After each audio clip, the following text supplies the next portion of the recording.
si vous me croyez animé de desseins de violence à votre égard. Et peut-être avez-vous raison. Ne donnez pas trop tôt ni un genre ni un nom à cette violence.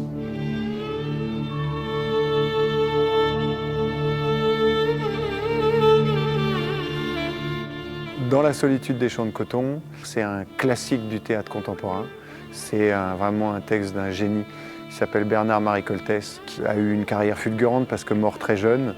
Et dans ce parcours, nous a donc du coup laissé des textes magnifiques, dont cette rencontre entre un dealer et un client. C'est une pièce essentiellement faite et qui traite le désir, qui traite justement des pulsions, des choses inévitables, de ce désir incontrôlable. Mon commerce à moi, je le fais aux heures homologuées du jour, dans les lieux de commerce homologués. Toute cette idée qui transpire de ce texte sur le côté très organique du désir, on a voulu bien évidemment le traiter à travers le corps, comme un corps un peu inconscient, qui lui du coup est beaucoup moins contrôlable que la parole et qui du coup donne presque deux niveaux de lecture dans cette pièce.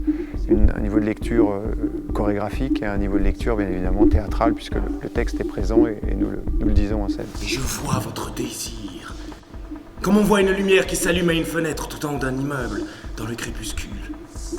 Je m'approche de vous, comme le crépuscule approche cette première lumière, doucement. Je pense qu'il y a des moments où il faut essayer de se resserrer, recentrer.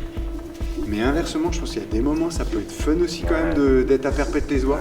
Pour un danseur, le fait d'avoir du texte à dire sur scène devient une technique très particulière, d'abord de respiration, tout simplement, avec en plus cette dimension physique de la chorégraphie à gérer en plus. Donc j'allais dire pas en plus, c'est plutôt à côté, en parallèle justement. Ce serait presque le conscient du texte et l'inconscient du corps. Finalement, même toute la partie chorégraphique doit rester très innée. Le texte est en lui une base, j'allais dire, intangible. Il faut que le corps puisse réagir et puis puisse réagir aussi à ce qu'on va s'envoyer l'un et l'autre. On a essayé de garder cette chose-là qui ramène aussi cette forme d'urgence. Il y a cette idée que peut-être au bout de 7h15, l'un des deux personnages ne sera plus vivant. Donc c'est ce qui est intrinsèquement présent dans le texte et on a voulu le garder aussi physiquement, qu'il y ait cette idée de pulsion et de réaction.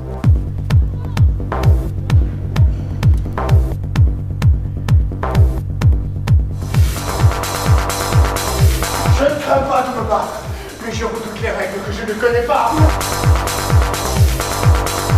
C'est que vous désirez quelque chose que vous n'avez pas.